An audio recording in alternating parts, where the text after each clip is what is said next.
సరస్వతి మహాస్వాముల వారి యొక్క అనుగ్రహంతో ఈ యొక్క సభా కార్యక్రమాలంతా కూడా ప్రారంభిస్తున్నాం. స్వాముల వారి యొక్క అనుమతితో ఈ కార్యక్రమాలంతా కూడా ప్రారంభిస్తున్నామని అందరికీ కూడా తెలియజేస్తున్నాం. అందరూ కూడా ఒకసారి రకాలు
ओम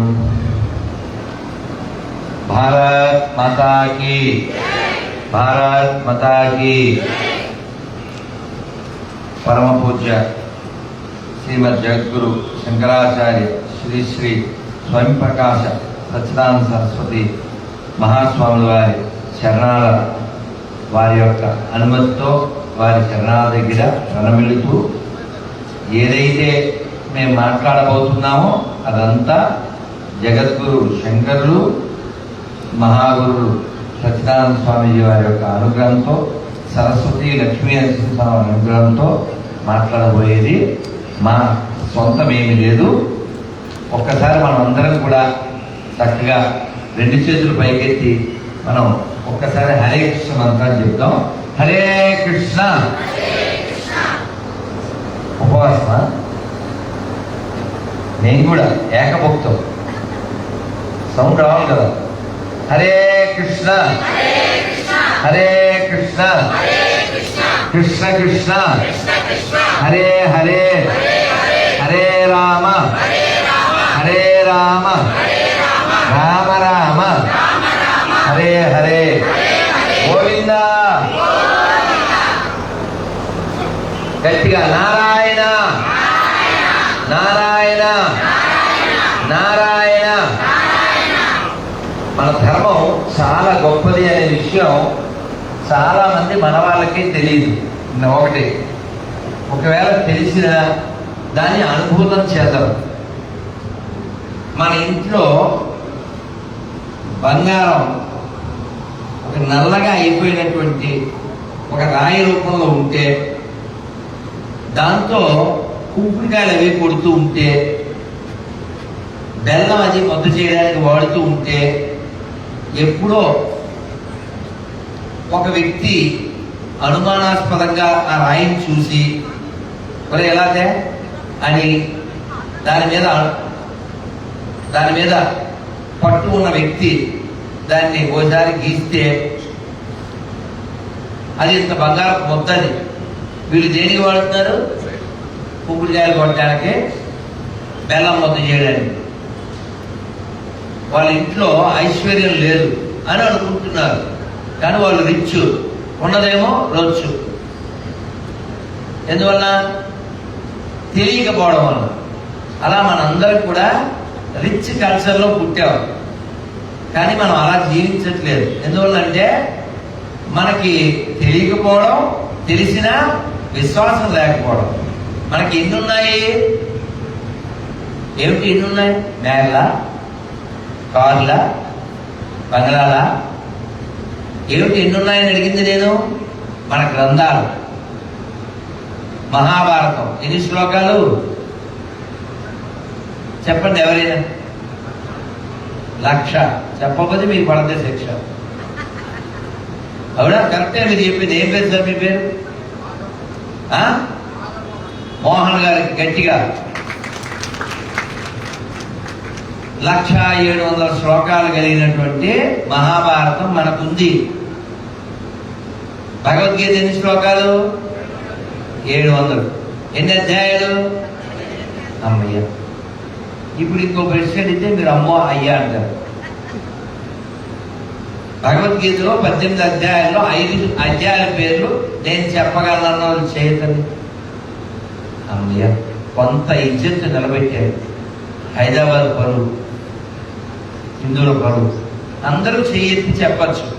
18 అధ్యాయాల పేర్లు అడగలేదు నేను, 5 అధ్యాయాల పేర్లు అడిగాను. ఇంకో ప్రశ్న అడుగుతాను. మా ఇంట్లో భౌతికత ఉంది అన్నది చేయండి. సారంగా నిలబడు. చూసారా ఎందాడికి ఇప్పుడు తేడా? ఈ క్వశ్చన్ ముందు వేయాలి.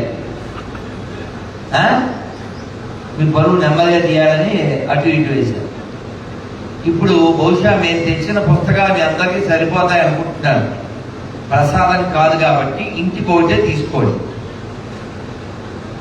ఆ పుస్తకం నాకు చాలా ఇష్టమైంది. ఆ పుస్తకంతో పాటుగా ఒక కార్డు, ఏకాదశి పేపర్ కూడా ఇస్తాను, నువ్వు చదువుతూ ఉండు. ఆ పుస్తకంలో చాలా విషయం ఉంది, చదవండి. చదివి ఫీల్ అవ్వండి. ఆ పేపర్లో చాలా విషయం ఉంది, చదవండి. దాన్ని ఫీల్ అయ్యి ఫాలో అవ్వండి. మీరు ఫీలు కాక ఫాలో కాకపోతే ఫాల్ అయిపోతాం. ఏం చెప్పాను? అర్థమైందా లేదా? మనం ఎవరిని దోచుకోలే, ఎవరిని పట్టుకెళ్ళి దాచుకోలే.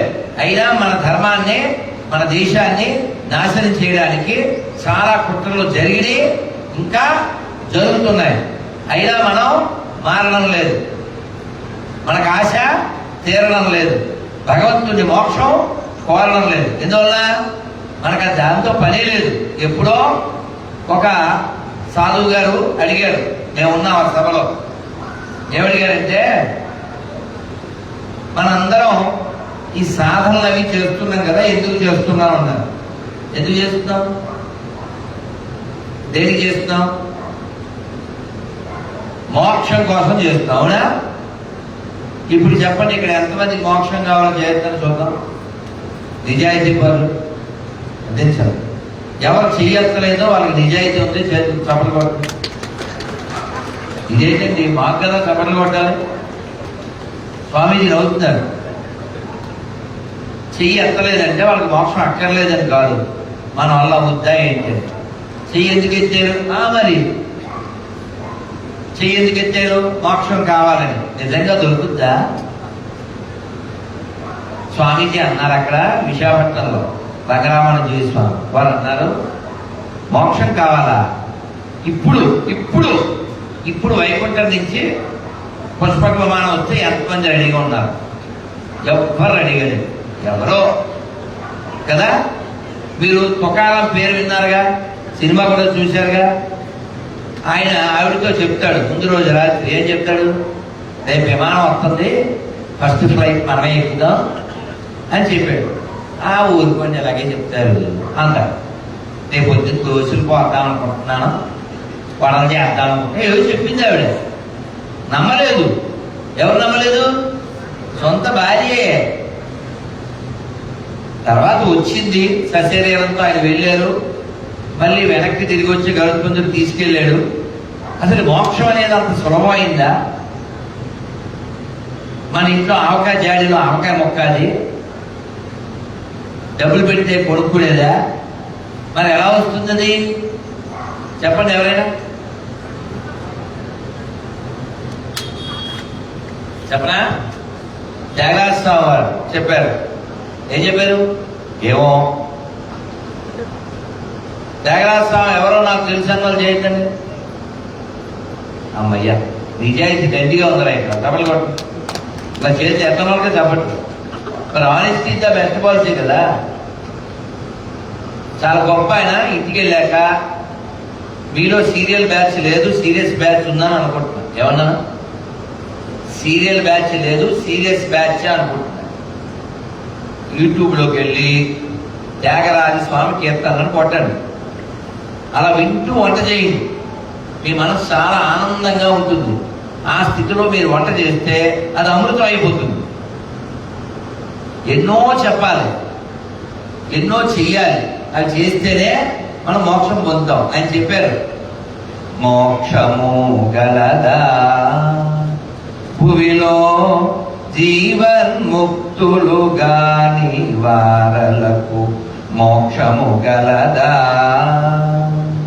వస్తుందా మోక్షం అని అడుగుతున్నారు. ఎవరికి? జీవన్ముక్తులు కాని వారలకు అని. ఈ దేహమే నేను అని మోహం కలిగి ఉంటాం కదా మనం. ఇది దేహం, దీని మీద మనకి మోహం, దానివల్ల వచ్చేది అహం. ఎప్పటికీ అహం, సోహం, దాసోహం. అవునా? ఈ ఫర్ ఏంటి? అది వాళ్ళు చెప్పారు. ఏం పేరు మీరు వాళ్ళు చెప్పారండి? అడు చెప్పగలుగుతున్నాం. ఆ కడుపులో ఏముందో చెప్పారు. ఈ ఫర్ ఈశ్వర రావాలి మామూలుగా, కానీ ఆవిడ ఎంత చెప్పారు? ఈ ఫర్ ఈగో. అవునా? 60 రా, 70 రా, 80 రా, 90 రా, నేను ఎవడో తెలుసా నీకో అంటే. అది ఎక్కడ? తిరుమల క్యూడైన్లో. వాడెవడో వాడికి తెలిస్తే అసలు అలా మాట్లాడతాడా? మనం ఎవరో అసలు తెలుసా మనకి? ఇందులో వృద్ధులు ఉన్నారు, చిన్నపిల్లలు ఉన్నారు, నడి వయస్సు వాళ్ళు ఉన్నారు, యువకులు ఉన్నారు. అందరి లోపల ఒకటే ఉంది అని చెప్పారు. ఏమిటిది? ఎవరైనా యోగ వేమనాన్ని సినిమా చూడండి, బాగుంటుంది. అందులో చెప్తారు, అందరి లోపల ఆరక వెలిగే ఆత్మ ఒక్కటే తెలియండి, పరమాత్మ ఒక్కటే తెలియండి, జీవహింస మానండి, జీవహింస మానండి, జీవుల మీ వలె ప్రేమించండి, జీవహింస మానండి. అర్థమైందా? నేను ఎక్కువ అని అనుకుంటున్నాడంటే వాడు ఎవరిని చూడట్లేదు, అందులో ఉన్నటువంటి దైవాన్ని వాడు దర్శించట్లేదు. భగవద్గీత 5వ అధ్యాయం 18వ శ్లోకం నెంబర్ ఎందుకు చెప్తున్నా? కనీసం ఇప్పుడైనా పంపకెళ్ళి తెలుస్తారని. ఇందాక చేతులు అందరూ ఎత్తలైపోయారు కదా, ఎందుకంటే దాన్ని ముట్టలేదు కాబట్టి. భగవద్గీత నేను కొంచెమన్నా చదివేనందో చేస్తుంది, సారంగా దిప్పు దూరంగా. అమ్మయ్య భగవద్గీత ఒక్క శ్లోకం వచ్చు అన్నది చేయండి, పర్వాలేదు. అమ్మయ్య బరువు నిలబెట్టారు. భగవద్గీత ఎవరెవరికి చెప్పారో తెలుసానో చేయండి. అమ్మయ్య ఎవరు చెప్పారు? ఎవరు చెప్పారు? స్వామి మీ అనుమతితో ఇది ఒకసారి కట్టేస్తాం ఒక్కసారి, ఎందుకంటే ఇంతమంది ఫ్యాన్స్ ఉన్నారు. ఈ ఫ్యాన్ కట్టమని చెప్తాం ఒక్కసారి స్వామీజీ అనుమతితో. భగవద్గీత ఎవరెవరికి చెప్పారు? అంతేనా? నేను బస్సులో వెళ్తూ అడిగాను తమిళనాడులో, నా పక్కన ఉన్న సెంధిల్లో ఎవరన్నా యారు సొల్లరికే భగవద్గీత అన్న. ఇలా పైకి కింద చూసి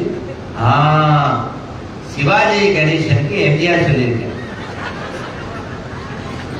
శివాజీ గణేశన్కి ఎంజిఆర్ చెప్పాడు. అదే ఏపీలో తెలంగాణలో ఉంటే ఎన్టీఆర్ ఏనాడు చెప్పాడు అంటే. అంటే మనకి మినిమం నాలెడ్జ్ లేకపోవడం అనేది చాలా దురదృష్టకరం. కారణం ఏంటంటే చిన్నప్పటి నుంచి వినకపోవడం, చిన్నప్పటి నుంచి చెప్పకపోవడం. అవునా? మన పూర్వం సినిమాలు కూడా మంచి వచ్చేవి, దానివల్ల మనకి కాస్త అవగాహన కలిగేది. అవునా? ఇప్పుడు ఎంతమంది పిల్లలు ఎందుకు పెద్దోళ్ళు రామాయణంలో 20 పేర్లు నేను చెప్పగలను చేయండి. ఒకరు 20 చేతుల్లో వేస్తాయనుకున్నాను సారంగా. రామాయణంలో 20 పేర్లు డౌట్ఫుల్గా ఇచ్చారు. ఎందుకు మనం చెప్పలేము? రామాయణంలో 20 పేర్లు మనకందరికీ తెలుసు కదా. మహాభారతంలో 20 పేర్లు చెప్పగలం, మనందరికీ తెలుసు కదా. ఋషులు కనీసం 5 ఋషుల పేర్లు. అమ్మయ్య మనకి త్రిమతాచార్యులు అంటారు. ఎవరు చెప్పేయండి చేతి ఎత్తకలే, నోటితో చెప్పేయండి. త్రిమతాచార్యులు ఎవరు? చెప్పరా? ఈ మైక్ కొంచెం సౌండ్ పెంచండి, వాళ్ళ సౌండ్ రావట్లేదు. మైక్ అబ్బాయి పెంచవా? Thank you. ఏమండి త్రిమతాచార్యులు ఎవరు తెలీదా? చెప్పండి గట్టిగా. నేను చెప్పనా? అందరూ రిపీట్ చేయండి. నమస్కారం మొదలుపెట్టి. శ్రీ ఆది శంకరాచార్యులు శ్రీ భగవద్ రామానుజాచార్యులు శ్రీ మధ్వాచార్యులు. వీళ్ళు ముగ్గురు ఏమంటారు? త్రిమతాచార్యులు అంటారు. అద్వైతం, ద్వైతం, విశిష్టాద్వైతానికి వారు మూలంగా ఉండి ఆ ధర్మాన్ని ప్రచారం చేసి ఇప్పటిదాకా మనం ఇలా కూర్చోవడానికి వారే కారణం. కాబట్టి అటువంటి మూలాలను మనం మర్చిపోకూడదు కదా. మనం మర్చిపోయినందువలన మూలం ఎవడో ఒకడు వచ్చి ఎత్తున్నాడు గేలం, అప్పుడు తయారవుతుంది మేళం. ఆ మేళమే ఎత్తిన కొట్టేసుకుని ఎర్రగడ్డ బ్యాచ్లా తయారయ్యి దేశానికి ధర్మానికి వ్యతిరేక్తంగా తయారవుతున్నారు. ఇంగిత జ్ఞానం చాలా పెద్దదిగా, చాలా చిన్నది, అది కూడా ఆలోచించట్లేదు. మన దేహానికి 4 తప్పవు అని భగవద్గీత చెప్తుంది. ఏంటవి? అందరూ నమస్కారం మొదలుపెట్టి చెప్పండి, గట్టిగా చెప్పండి. కాబట్టి ప్రసాదం పెడతారా? అయ్యాక పెడతారో గట్టిగా చెప్పండి. జన్మ, నేను ఆల్రెడీ నీరసంగా ఉన్నానా? నిద్ర లేదా? రాత్రి ఇంటర్వ్యూలు ఇచ్చి తెల్లారు ఎప్పుడో పడుకున్నాం, మళ్ళీ తెల్లారు లేచి చెప్పండి. జన్మ. అమ్మయ్య, ఇప్పుడు నాకు బలం ఎలా వస్తుంది? జ్యూసు లేదు, పాలు లేవు, చెవుల్లోంచి రావాల్సిందే బలం. మీరు గట్టిగా చెప్తే అలా బలం వస్తుంది. చెప్పండి అన్న. జన్మ, మృత్యు, జర, వ్యాధి, దుఃఖ, దోషాను దర్శనం. ఈ 4 ఎవరికి తప్పవు. Young boy, young girl, I never become old అని చెప్పగలరా? అవుతుందా? నువ్వు ఎంత యంగ్ అయినా, నువ్వు ఎంత రంగు వేసుకున్నా ఒక రోజున నువ్వు ఓల్డ్ అవ్వాల్సిందే, ఒక రోజున ఓల్డ్ చేయాల్సిందే. అవునా కదా? ఊరికే సరదాగా చెప్తున్నాను, ఆస్వాదించండి. ఒక అందమైన భార్య, అందమైన భర్త, మేడ్ ఫర్ అలా మరి వెంటనే అందుకుంటారే. శ్లోకాలు అవి అందుకోరు. కానీ ఈ మేడ్ ఫర్ ఈచ్ అదర్ ఇద్దరు చాలా బాగా అన్యోన్యంగా ఉన్నారు. ఆవిడ బాగా ఒడ్డు పెడుతుంది, మనవాడు బాగా తిని పెడుతున్నాడు, అలా తిని పెడుతున్నాడు. కాలం బాగా పెరిగి వీడు కూడా పెరిగాడు. అర్థం కాలే? నిలువున వేస్తుంటే అడ్డంగా పెరిగాడు. కాలం గడిచిపోయింది. మేడ్ ఫర్ కాట్ అయ్యాడు. ఓ రోజున పట్టు అయ్యాడు. ఈవిడ పడుకుంది, వాడు పడుకున్నాడు. పొద్దునకి ఈమె లేచింది, వాడు లేవలేదు. భయం భయం కదండి. నిన్న రాత్రి ఏమండి అని గోముగా కబుర్లు చెప్తే ఇప్పుడు పావులా పడుకుంటేవాడు. ఈ భయం రాదు మరి. ఆవిడ బయటకు వచ్చేసింది, ఏడుస్తుంది. పక్కింటి వాళ్ళు, వాళ్ళు, ఇల్లు వస్తారు. ఏమైంది వదిన గారు అంటారు. అలా చూపిస్తుంది. లోపలికి వెళ్తారు. వాడు కథల్లో వాళ్ళకి సీన్ అర్థమవుతుంది. తర్వాత మరి ఏడుపుతో పాటు పనులు కూడా నడవాలిగా. వాళ్ళు వీళ్ళు ఫోన్లు చేస్తారు. ఆవిడ సెల్ ఫోన్ ఇస్తుంది, వాళ్ళకి ఫోన్ చేస్తారు. వాళ్ళు వీళ్ళు వస్తారు. ఏర్పాట్లు నడవాలిగా. నువ్వు ఎంత ముదురైనా ఇప్పుడు వెదురుతూ పని వచ్చిందిగా.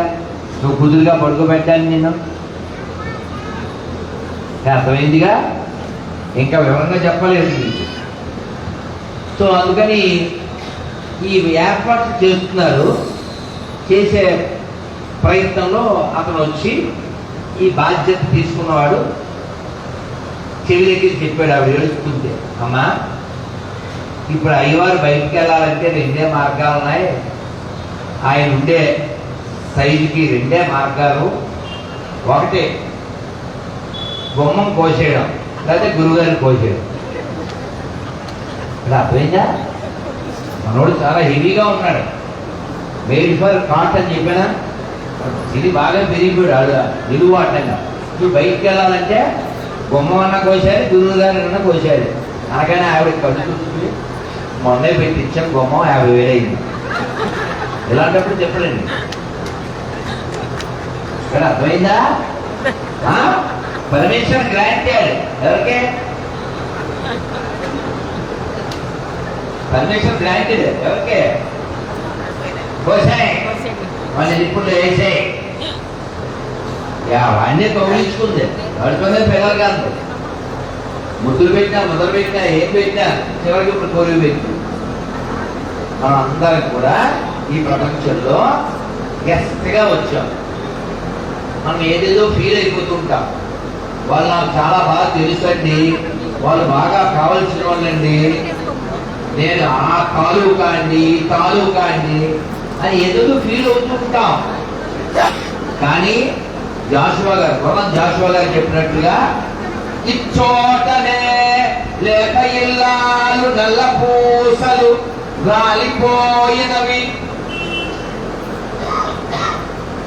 అదవుతుందా? హరిశ్చంద్ర నాటకం అన్న చూడండి, సినిమా అన్న చూడండి, చదవమన్నా చదవండి. మనందరికి వైరాగ్యం వచ్చి తీరాలి. వైరాగ్యం రాకపోతే 60, 70, 80 ఎందుకు వచ్చినా చావు వస్తుంది, అంతే. మళ్ళీ జన్మ వస్తుంది. అందుకే వైరాగ్యం కోసం అడగండి, భగవంతుని వేడుకోండి. అలా మనం వేడుకోవాలనే భోజన మంత్రంలో చెప్పారు. భోజనం తినే ముందు నేను మంత్రం చెప్పి తింటాను అందరూ చేయండి. సరే సారంగా ఏమైనా ఇక్కడ నిజాయితీ దండి ఉందా? అందరూ కబడ్డీ కొడుతున్నాం. మాకు ఏ అర్థం ఎందుకు ఎత్తనాలకే చప్పట్లు, ఎందుకంటే నిజాయితీ కదా. ఎవడడికి వచ్చాడని చెప్పి చేయట్లేదు, పెట్టేస్తారా? నిజాయితీగా చెయ్యట్లేదు. భోజనానికి మంత్రం చెప్పాలని కూడా తెలియదు మనకి కదా. ఇలా ఫోన్ చెవిలో పెట్టుకుని వడ్డించా వడ్డించేస్తుంది. అవి తినేస్తాడు, మాట్లాడుకుంటూ తినేస్తాడు. అది ఎవడో వడ్డిస్తుంది తినేస్తాడు. ఓ గేది తిన్నట్టు, ఓ కుక్క తిన్నట్టు. ఓ మంత్రం లే, ఓ అవకాశంలో ఏ పద్ధతి లే, దేనికి బతుకుతున్నాడు తెలియదు. నేను కొన్ని వినకూడవన్నీ వింటూ ఉంటాం. చెబితే బాగుండవు. ఒక ప్రొఫెసర్ ఆవిడ లేరు ఇప్పుడు, ఆవిడ చెప్పారు, ఈ సెలబ్రిటీస్ ఎంత ఫంక్షన్కి వస్తే కొందరు అది పెట్టి కొన్ని తింటారట. తిని నేను అలాగే మన మాతంగా స్వామీజీలాగే అదేమిటండి మళ్ళీ బాత్రూమ్ వెళ్ళి కప్పుకోవడం ఎందుకు అన్న. అవన్నీ తినేస్తే లావ్ అయిపోతారని, అంటే లోపలికి వెళ్ళి అరగకుండానే. అసలు ఈ రకరకాల మనుషుల మధ్యలో మనం ఉన్నాం. దేహం మీద మోహం, వ్యామోహంతో. కానీ దేహం ఎందుకు ఇచ్చారు, ఎవరిచ్చారు, అది జన్మ ఎందుకు వచ్చింది? కొంచెం సోయి అంటారు తెలుసు కదా. సోయాబీన్ కాదమ్మోయ్, సోయి. తెలంగాణ భాషలో సోయి అంటే తెలుసా? స్పృహ. సోయిందా మనకి? హిందీలో జిందగీ నమిలేగా. హిందీ కూడా రాదా? హిందీ రాదు. హై జిందగీ నమిలేగా దొబారా అంటే ఏంటండి? జీవితం మళ్ళీ రాదు. అందుకని తెలుగులో చెప్తాను, జిందగీ నమిలేగా దొబారా, చెయ్యకూడదు దొబారా. అర్థమైందా? మొదటిదేమో దొబారా, రెండోది దుబారా. దుబారా అంటే తెలుసా? అన్ని దుబారా ఖర్చు చేస్తుంటాడండి అంటారా? అందుకని జిందగీ మళ్ళీ రాదు కాబట్టి మనం వేస్ట్ చేయకూడదు. వేస్ట్ చేయకూడదంటే ఏం చేయాలి? దైవం యొక్క, నామం యొక్క, సేవ యొక్క రుచిని టేస్ట్ చేయాలి. టేస్ట్ చేస్తే వేస్ట్ చేయం. పొద్దున్నే లేవాలి అని కోరిక ఉండాలి. ఎందుకు లేవాలి? లేచి భగవంతుడికి సేవ చేయాలి. లేచి నేను ఆదిత్యులను చదువుకోవాలి. లేచి నేను జపం చేయాలి. లేచి భగవద్గీత చదువుకోవాలి. లేచి గుళ్ళో ప్రదక్షిణ చేయాలి. ఇలా దైవం చుట్టూ నేను తిరగాలి. మళ్ళీ అమ్మ కడుపుల చుట్టూ తిరగకూడదు. ఇందుకోసం జన్మ. ఎవరు చెప్పారు? శంకరాచార్యులు వారు చెప్పారు, రామానుజాచార్యులు వారు, మధ్వాచార్యులు వారు, అన్నమాచార్యులు వారు, ఎంతమందో చెప్పారు. అన్నమయ్య అయితే చాలా బాధపడుతూ చెప్తాడు,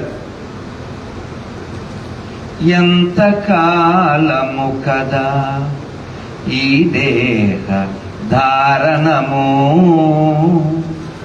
చింతా పరంపరల చిక్కుబడవలసే, ఎంత కాలము కదా ఈ దేహ దారణము. ఎన్నాళ్ళు ఉంటారు? 2026 కదా, 2036 దాకా నేను బతుకుంటాను చేయొద్దండి. 46 దాకా బతుకుంటాను చెప్పరా? ఎవరో ఎత్తలేదు, ఏం బయలులేదు. వీళ్ళంతా కదా చాలా మంచి వాళ్ళు, వీళ్ళకి బుద్ధి ఉంది, జ్ఞానం లేకపోవచ్చు, బుద్ధి అయితే ఉంది. స్వామీజీ నవ్వారు, గమనించారా? మరి తేడా ఉందిగా. అందుకని మళ్ళీ మళ్ళీ పుట్టకూడదనే శంకర్ల వారు అంత గట్టిగా చక్కగా భజగోవిందంలో చెప్పారా? బాగా పాడింది మెస్సమి అంటుంటాం అంతే. ఆవిడ ఎందుకు పాడింది అంత తీయగా? మనం ఎక్కించుకోవాలనే కదా. ఏం చెప్పారు ఆవిడ? కొన్ని చెప్పుకుందామా? ఏం పాడింది ఆవిడ? పునరపి జననం పునరపి మరణం పునరపి జననే జఠరే శయనం ఇహ సంసారే బహుదుస్తారే కృపయా పారే పాహి మురారే. అందరూ గట్టిగా చెప్పాలి, నాకు ఓపిక లేదు, ఓపిక రావాలి ఇప్పుడు. అదే గ్లూకోజు. భజ గోవిందం భజ గోవిందం గోవిందం భజ మూఢమతే సంప్రాప్తే సన్నిహితే కాలే నహి నైరక్షతే ఋతుంకరణే. భజ గోవిందం భజ గోవిందం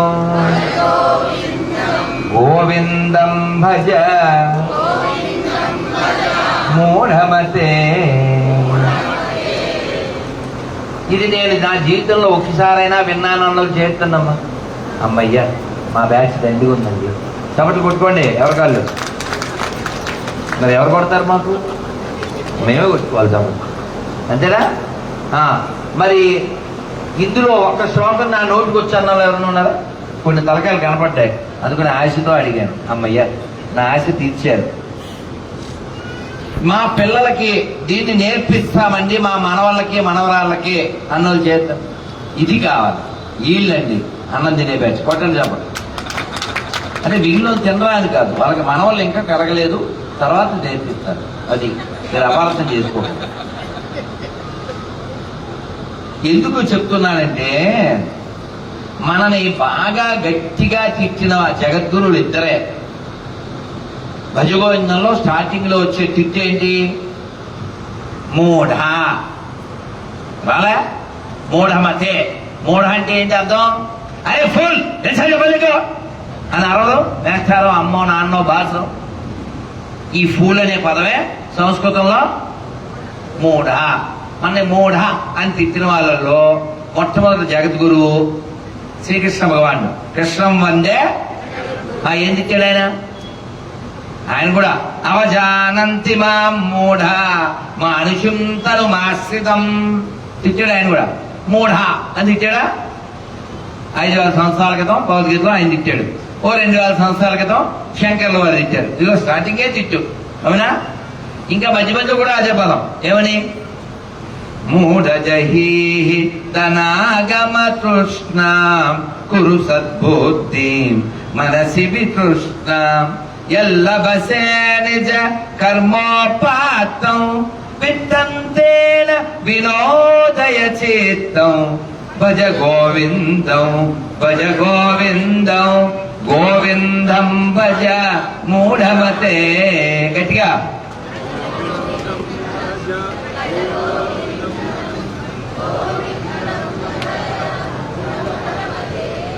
అందరూ గట్టిగా ఒకసారి గోవిందా చాలు. గోవిందా నారాయణ నారాయణ నారాయణ. ఏమండి నరసింహస్వామి దండం పెట్టుకున్నావా? ఆయన అభిషేకం చేశావా? స్వామి చేతి మీదుగా అనుగ్రహం పొందావా? ఆ నరసింహస్వామి ఎవరి కోసం వచ్చాడు? అవునా? ప్రహ్లాదుడి కోసం వచ్చాడా? హిరణ్యకశిపుడికి భయపడి వచ్చాడా? అవునా? ఏం చెప్పాడు ప్రహ్లాదుడు? వాళ్ళ నాన్న అడిగాడుగా, ఎరా ఎక్కడ నీ హరి స్తంభమున కంబమున గలడే చక్రిని గిక్కిరిని అని వెటకారం. చక్రి అంటే ఎవరండి? విష్ణువు. గిక్కిరి అంటే వెటకారం. సుబ్బారావు వెటకారం చేయాలంటే డబ్బారావు అంతే కదా. అలా చక్రి గిక్కిరి అన్నాడు. ఉన్నాడా? ఉన్నాడు. అంటే ఈ పిల్లోడు ఏం చెప్పాడు? మరి పండే మీకు వచ్చని చెప్పడానికి ఇది అంతాను. 1 2 3 అనగానే అందరూ చెప్పేదే 1 2 3.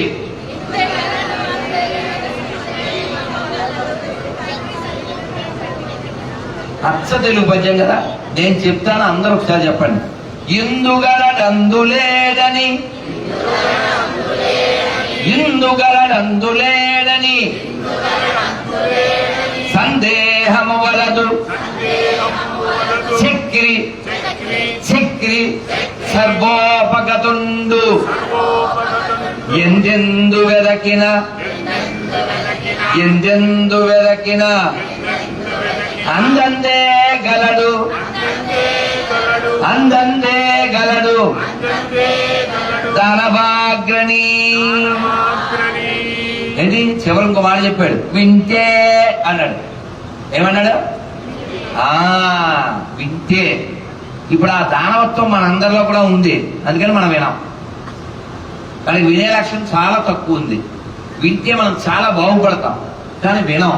వీడు చెప్పేదంటే మాకు తెలుసులే అని అనుకుంటూ ఉంటాం. మనం వినేది ఒక్క మాటే వింటాం. అదంటే ఎవరంటే మన ఎవరైతే కోట్ల జన్మలు ఎత్తేలా చేస్తున్నారో ఆ మనసు మాట వింటూ ఉంటాం. అది మళ్ళీ మళ్ళీ మనల్ని పడేస్తూ ఉంటుంది, మళ్ళీ మళ్ళీ మనం పుట్టేలా చేస్తుంది. అందుకని మళ్ళీ పుట్టకూడదు అంటే ఏం చేయాలి? భగవంతుణ్ణి పట్టుకోవాలి, ఆయన నామాన్ని పట్టుకోవాలి, ఆయన భక్తులను పట్టుకోవాలి, ఆయన్ని వేడుకోవాలి, ఆయన గురించి పాడుకోవాలి, ఆయన తలుచుకుంటూ పడుకోవాలి. పొద్దున్న లేచి, ఇప్పుడు పొద్దున్న లేవగానే చేతులు ఇలా అని ఏం చేయాలి? కరాగ్రే వస్తే లక్ష్మీ, కరమధ్యే సరస్వతి, కరమూలేతు గోవింద, ప్రభాతే కరదర్శనం. మాకు రాదు కదండి. ఎంతమందికి వచ్చింది? అమ్మో మన బ్యాచ్ దండి ఉందబ్బా, ధన్యవాదాలు. ఒకవేళ రాదు అనుకుందాం, అక్కడ ఒక పిల్ల ఉంది, చదువుకునే పిల్ల, చదువుతున్నా రాదు. అప్పుడు ఏం చేయాలి? ఇప్పుడు అందరూ ఒకసారి 2 చేతులు ఎలా చూడండి, చేతులకు చూసుకోండి, చెప్పండి అందరు గట్టిగా, హరి హరి హరి హరి హరి హరి హరి. ఇది కూడా అనకపోతే ఓ రోజు అంటాం హరి. ఇది అసలు విషయం, అర్థమైందా? అందుకని పొద్దున్న లేవడం ఎలా లేవాలి? హరి హరి హరి హరి హరి హరి అంటూ లేవాలి. అలా లేస్తే మనం లేచిన దానికి ప్రయోజనం. కానీ మనం ఎలా ఎత్తున్నామంటే, చాలా మంది మగవేదవుల గురించి చెప్తున్నాను, తల్లులు కాదు. వీడు పొద్దున్నే గుడ్డి వెదవలాగా, స్వామిజీ క్షమించాలి, మీ అంత తీగా నేను మాట్లాడలేను కాబట్టి, మీకేమో మమకారం, మాకేమో వెటకారం. వీడు గుడ్డి వెధవ ఏం చేస్తాడంటే, పొద్దున్న లేవడం, మెలుకు రావడంతో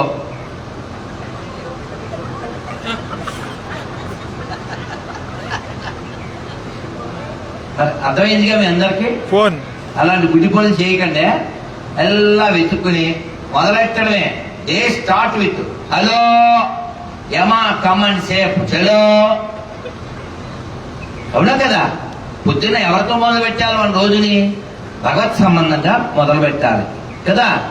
అది మానేసేసి హలో అని మొదలు పెట్టాలండి. అందుకని మీ అందరికీ నా యొక్క విజ్ఞప్తి ఏమిటంటే, స్వామివారి సాక్షిగా పొద్దున్న లేవడమే, మీరు ఫోను ముట్టకండి, రాత్రి సైలెంట్ లో పెట్టండి.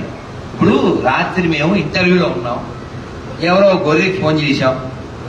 మీరు నా వీడియోలు ఎంతమంది చూశారు ఇక్కడ? పర్లేదు దండిగా, రైట్. ఆ ఇంటర్వ్యూ మధ్యలో గొర్రెకి ఫోన్ చేశాం, ఉంటానని పెట్టినా సరే వాడు మళ్ళీ 22 సార్లు చేశాడు. ఎందుకని? వాడు పడుకోడుగా, వాడు పడుకోడు. ఎందుకని? వాడు క్వశ్చన్ అడిగాడు. వాడు 22 సార్లు చేసినా నాకు డిస్టర్బెన్స్ లేదు. ఎందుకని చెప్పండి? అదన్నమాట. నా ఫోన్ 365 రోజులు సైలెంట్, ఎందుకంటే నేను వైలెంట్. అందుకే మనం మోగాలి, ఫోన్ కాదు మోగాల్సింది. అదే వైబ్రేషన్ పెట్టుకోవాలి. పొద్దున్నత్తమానం అది కాదు కదా, ఈ పాటికి ఎన్ని ఫోన్లో వచ్చి ఉంటాయి, జేబులో ఉంది, మళ్ళీ ఎప్పుడో యాప్లో చూసి రిప్లై ఇస్తా. విషయం ఏంటంటే మీరు హరిహరి అంటూ లేవండి. అలా లేస్తే పొద్దున్న పూట మౌనం చేయగలిగితే ఇంకా మంచిది, మాట్లాడకుండా ఉండగలిగితే. మరి నేను చూడండి, నేను మౌనం చేయడానికి ముందు కొన్ని చేసుకునే చేస్తాను. ఖచ్చితంగా భౌతికత 12వ అధ్యాయం చదివితేనే నేను మౌనం వదులుతాను. మేడం మీదకెళ్ళి సూర్యుడికి నమస్కారం చేయడం, ఆదిత్యవ్రతం చదువుకోవడం, కొంచెం జపం చేయడం, శిష్టాష్టకం అని ఒకటి ఉంటుంది మాకు, అది చదువుకోవడం. వీలైతే హోమం కూడా అయిన తర్వాత, ఇవాళ ఇంకా పరిగెట్టాలి కాబట్టి వచ్చేసాను, సాయంత్రం చేసుకుంటాం అనుకోండి వేరే. కాబట్టి ఎంత వీలుంటే అంత దైవికంగా ఉండండి. ఇంకా పొద్దున్న లేచినప్పటి నుంచి అది ఇది అంటే అప్పుడు ఏమవుతుందో చెప్పనా? జరిగింది చెప్పేస్తాను. తెలంగాణ ఎక్స్ప్రెస్ ఎన్నింటికి? పొద్దున్నే కదా, 5 or 6 కదా, అవునేనా? ఇక్కడ ఎంతమంది బృందావనం వెళ్ళారు? బృందావనం వెళ్ళలేదా? వెళ్ళాలి అని కోరుకోండి లోపల నిజాయితీగా, రాధారాణి పిలుస్తుంది. మేము పొద్దున్నే తెలంగాణ ఎక్స్ప్రెస్ ఎక్కాం. సూర్యుడు వచ్చే వేళకి, సూర్యుడు వచ్చిన తర్వాత ఎండలో నిలబడి ఆదిత్య హృదయం చదువుకుందాం. సీట్లో కూర్చుని ఎందుకు చదువుకోవాలి? డోర్ దగ్గరకు పోతే సూర్యుడు మీద పడతాడు కదా, చక్కగా ఆ కాంతిలో చదువుకుంటే శాంతిగా ఉంటుందని అలా లేవబోయాను. నేను సీట్లో నుంచి లేవబోయాను. ఎదురుగా వెల్ ఎడ్యుకేటెడ్ 69 ఆవిడికి, ఆయనకి 72, రిటైర్డ్, బాగా చదువుకున్న వాళ్ళు. నేను అలా లేచేసరికి ఆవిడ సెల్ ఏదో చూస్తుంది. ఏం చూడొచ్చు అంటారు? పొద్దున్న 7ంటికి 7:30కి లవకుశ, మాయాబజారా, నర్తనశాల కాదు, మొసల్దే కానీ సబ్జీ తిని పబ్జీ ఆడతాం. ఏమన్నా అర్థమైందా? గేమ్ ఆడుతుందా అండి ఆవిడ? నాకు రావు సెల్ ఫోన్లో గేమ్లు ఎలా ఆడాలో నాకు తెలియదు. అంత టైం ఉండదు కదా, పరిగెట్టాలి, మళ్ళీ వాళ్ళ రాత్రి మళ్ళీ బస్సు ఎక్కాలి. ఆవిడ గేమ్ ఆడుతుంటే నాకు చాలా కోపం వచ్చింది. ఏం చేస్తున్నారు మీరు అన్న. ఆవిడ అంతా ఆగ్రహించకండి, ఆగ్రా దాకా వెళ్తున్నాం టైం పాస్కి అన్న. నేనన్నాను టైం పాసా? మీకు అసలు టైమే లేదు, త్వరలో పాస్ అయిపోతారని చెప్పా. ఇది అసలు పాయింట్. ఏమన్నా అర్థమైందా? పాస్ అయిపోవడం అంటే అర్థమైందా? మనం చనిపోయే లోపల GREAT అవ్వచ్చు, అవ్వకపోవచ్చు, కానీ LATE మన పేరు ముందు వచ్చేద్దాం. అర్థమైందా? నువ్వు లేట్ అయ్యే లోపల లేట్ చేయకుండా గ్రేట్గా అవ్వడానికే ఈ ఫీట్ చేస్తున్నావు. అదవుతుందా? దానికోసం భగవద్గీత చదవండి, దానికోసం భజగోవిందం చదవండి. ఆవిడతో చెప్పాను, ఈ శ్లోకం గుర్తుపెట్టుకోండి అమ్మా, ఇంకా చాలా టైం ఉందని అనుకోకండి అని. ఆ శ్లోకం మీరంతా నేర్చుకోండి. నమస్కారం మొదలు పెట్టండి, గట్టిగా చెప్పండి. కాలక్షేపో వెరీ బ్యాడ్. ఇంత ఇప్పుడు పొద్దున్న టిఫిన్ అంతమంది చేయలేదండి, అంతా తిన్నారు కదా, అరిగిపోయిందేమో. ఏమండి ఇప్పుడు ప్రసాదం పెట్టరా? పెడతారంటండి. ఎందుకు చెప్పాలా వీళ్ళకి? వాల్యూమ్ పెంచండి. నిన్న మధ్యాహ్నం తిన్నా మేము. చెప్పండి. కాలక్షేపో, కొంచెం గట్టి పెడితే వాల్యూమ్ పెరిగింది, ఇంకా ఎక్కువ గడి పెట్టాలి. కాలక్షేపో, అమ్మయ్య కొంచెం. కాలక్షేపో న కర్తవ్యం హీనమాయు దినే దినే యమస్య కరుణానాస్తి ధర్మస్య త్వరితగతి. అంటే ఏంటి? ఏమో ఇలా సంస్కృతం చెప్పి మమ్మల్ని అడిగితే ఎలాగా? దీని అర్థం ఏమిటంటే కాలక్షేపో న కర్తవ్యం, don't waste your valuable precious time. ఎందుకు? క్షీణమాయు దినే దినే అంటే అర్థం ఏంటి? ఆయుర్దాయం కొంచెం కొంచెం గడిచిపోతుంది. మీరు నిజాయితీగా చెప్పండి. మీరు ఆల్రెడీ నిజాయితీ పర్లే.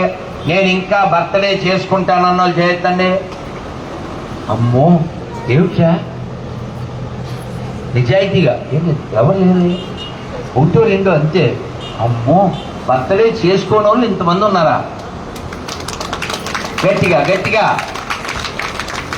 మోహం లేదు వీళ్ళకి. ఏదైతే బర్త్డే చేసుకుంటూ మంచి మంచి డ్రెస్సులు వేసుకుంటూ కేకలు పెడుతూ కేకులు కోస్తూ నేను ఇంకా చిన్నోడిని అనుకుంటూ రంగులు వేసుకుంటూ ఏదేదో బతికేస్తూ ఉంటారు. కానీ బర్త్డే వచ్చింది అంటే మనం చాలా జాగ్రత్తగా బ్యాగ్ సర్దుకోవాలని అర్థం.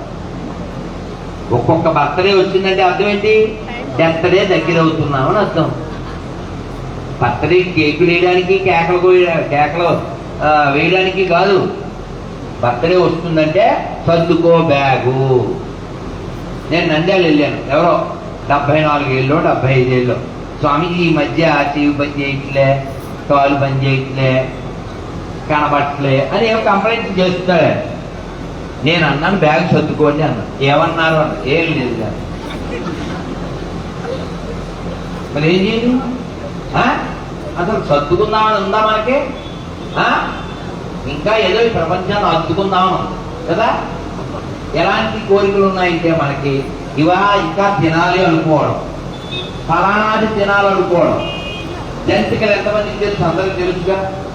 సకినాలు అంటారా, మురుకులు అంటారా. అవి తినాలంటే ఏముండాలి? ముందు జంతికలు ఉండాలి, తర్వాత పళ్ళు ఉండాలి కదా. అంటే ఏ గృహ కల్ప ఏదో షాప్ ఉండాలి. ఆ జంతికలు అని నేను చిన్నప్పుడు చూశాను కాబట్టి చెప్తాను, మీరు చూసుకుంటారు. పిల్లల్లో ముసలమ్మలు ఉంటారా, నాయనమ్మలో అమ్మమ్మలో జంతికలు వేస్తే మనం వేరుగా అమ్మ వేసేటప్పుడు వేయించేస్తా. మరి వాళ్ళు తినాలంటే ఏం చేయాలి? అమ్మాయిని పట్టుకెళ్ళమంటారు. అసలు వాళ్ళకి ఏం లేవు కదే పళ్ళు, నీకెందుకు పట్టుకెళ్ళాలి? ఇచ్చిన తర్వాత ఎలా తినగలుగుతారు? అడగరా ఎలా తెప్పవేళ నువ్వు అలాగే ఆన్సర్ సైడ్కి వచ్చింది. అలాంటి పాప ఎందుకేమని మేడం ఇది వస్త్రం రోడ్డు దంచుకుని అవి సంప్రదిస్తారు. ఎందుకు చెప్పండి? ఏంటిది? నాలిక. అదే మన ఏలిక. అదేం చెప్తే చేయడమే. అవునా? 4 AM బిర్యానీ. 4ంటికి తినాలా లేవాలా? లేచే టైమా తినే టైమా కదా. కానీ మూర్ఖులు మూడులు ఆ టైంలో తింటూ ఉంటారు. అరే స్విగ్గీ ఉందని, జొమాటో ఉందని టమాటా బాత్ ఆర్డించుకుని ఎప్పుడు పడితే అప్పుడు తినేటివే. కొంచెం అన్న ఇంగితం ఉండద్దా? ఎప్పుడు తినాలి, ఏం తినాలి, స్పృహ ఉండాలా వద్దా? అందుకని మళ్ళీ చెప్పండి, కాలక్షేపో న కర్తవ్యం క్షీణమాయు దినే దినే యమస్య కరుణానాస్తి ధర్మస్య త్వరితగతి. అంటే మీరు కాలాన్ని వ్యర్థం చేయొద్దు. కాలం వ్యర్థం చేస్తున్నావు అంటే రోజు రోజు కొంచెం కొంచెం ఆయుర్దాయం గడిచిపోతుంది. శివుడికి పైన ఒక పాత్ర పెడతారా, ధారా పాత్ర, అదే నీళ్లు పోస్తారా, ఒక ఆకు పెడతారా, మధ్యలో ఏం పడుతున్నది కింద? ధార. దాని అర్థం ఏంటి? ఒరే నువ్వు కూడా నీ ఆయుర్దాయం అలాగే కరిగిపోతుంది, అలాగే జారిపోతుంది, కానీ అది జారి శివుడికి అర్పించేలా చేయరా నీ క్షణాలు అని అర్థం. ఐస్ క్రీమ్ తిన్నాంగా మనం, ఇచ్చారు, అలా అలా నాకుతూ ఉంటాం. ఐస్ క్రీమ్ మనకి ఇచ్చింది తినకుండా పక్కన పెట్టాం, ఏమవుద్ది? నువ్వు తిన్నా కరిగిపోతే, తినకపోయినా కరిగిపోద్ది. కాలాన్ని నువ్వు వినియోగించినా దుర్వినియోగం చేసినా కరిగిపోతుంది. కాలంలో అమ్మాయి, తర్వాత అమ్మ, తర్వాత అమ్మమ్మ అవుతుందా అవదా? అద్దం ముందు నిలబడి అందంగా లేనని సాంగ్ పాడితే అయిపోతావేంటి? కుదరదు. మనం అందరం ఈ ప్రపంచాన్ని విడిచి వెళ్ళిపోవాల్సిందే. అది వెళ్ళిపోయే లోపల ఎందుకు పుట్టాము, ఈ జన్మ ఎంత గొప్పది, ఎంత వాల్యుబుల్ తెలుసా? ఒక 50 రకాలు ఇక్కడ భోజనం పదార్థాలు పెడితే పెద్ద ప్లేట్ ఎత్తి అలా నేల మీద పడేయడం ఎంతసేపు అంటారు? సెకండ్స్ లో అలా ఎత్తి కదా. మరి అవన్నీ ప్రిపేర్ చేయడానికి ఎంత మనసు పెట్టుకుంటారు, ఎంత మనీ పెట్టుకుంటారు, ఎంత కష్టపడి ఉంటారు, ఎంత ఆలోచిస్తుంటారు. అలాగా మనకో ముక్కు పెట్టి మనకో లుక్కు పెట్టి ఇంత లక్కగా ఈ దేశంలో మనకు ఒక లెక్క ఇచ్చి భగవంతుడు పంపిస్తే మనకు ఆయన ఊసే లేదు, ఆయన ధ్యాసే లేదు. ఇంకా ఇంకా ఇంకా మనం సీరియళ్ళు, సినిమాలు, సెల్ ఫోన్లు అనుకుంటూ గడిపేస్తున్నాం. చావుస్తుందే రాదా? కళ్ళ ముందు ఎంతమంది వెళ్ళిపోతున్నారు. అయ్యో మొన్నే చూశానండి అంటున్నాం, పేపర్లో ఫోటో చూస్తున్నాం, ఫేస్బుక్లో ఫేస్ చూస్తున్నాం. అయ్యో 49కి వెళ్ళిపోయాడా, బాగానే ఉందన్నాడండి అంటుంటాం. ఇలా అందరం వెళ్ళిపోతాం కదా, మనం కూడా వెళ్ళిపోతాం కదా. అందుకని ఏం చెప్పారు? కాలక్షేప నా కర్తవ్యం, కాలాన్ని వ్యర్థం చేయకూడదు. ఎందుకంటే క్షీణమాయు తినే తినే. ఆ 3వ లైన్ బాగా గుర్తుపెట్టుకోండి. యమస్య కరుణానాస్తి, యముడికి కొంచెం కూడా దయలేదు. అందుకని యముడు వచ్చే లోపల మనం ఏం చేయాలి? రామదాస్ గారి లాగా తొడగొట్టాలి. ఏమన్నారు ఆయన? చెప్పండి అందరూ. శ్రీరామనామం మరువం మరువం, శ్రీరామనామం మరువం మరువం, సిద్ధమయమునకు వెరువం వెరువం, సిద్ధమయమునకు వెరువం వెరువం, శ్రీరామనామం మరువం మరువం, సిద్ధమయమునకు వెరువం వెరువం. ఎవడు వస్తే మాకు భయం లేదు. ఎందుకని? రామనామాన్ని మేము మర్చిపోం కాబట్టి మీరు రోజును ఎలా ప్రారంభించాలి? హరిహరి అంటూ మొదలు పెట్టాలి. అవునా? అలాగే ఖచ్చితంగా దండం పెట్టకుండా ఏమీ తినకూడదు. లేవడం, షార్ట్ చేసుకోవడం, ఈ అని ఇంటి మధ్యలో వీడి యొక్క పరిశుద్ధ ఆ జలాలు నేల మీద పడేలాగా ఈ చెల్లలో మాట్లాడుకుంటూ కొంచెం అన్న ఇంగితం ఉన్నవాడు చేసే పనులేనా అవి? పూర్వం వేప పుల్లలు నవిలేవాడు తెలుసా? అది నవిలితే జ్యూస్ వస్తుంది, అది పంటికి మంచిది, ఒంటికి మంచిది, లోపలికి వెళ్ళినా కూడా నష్టం లేదు.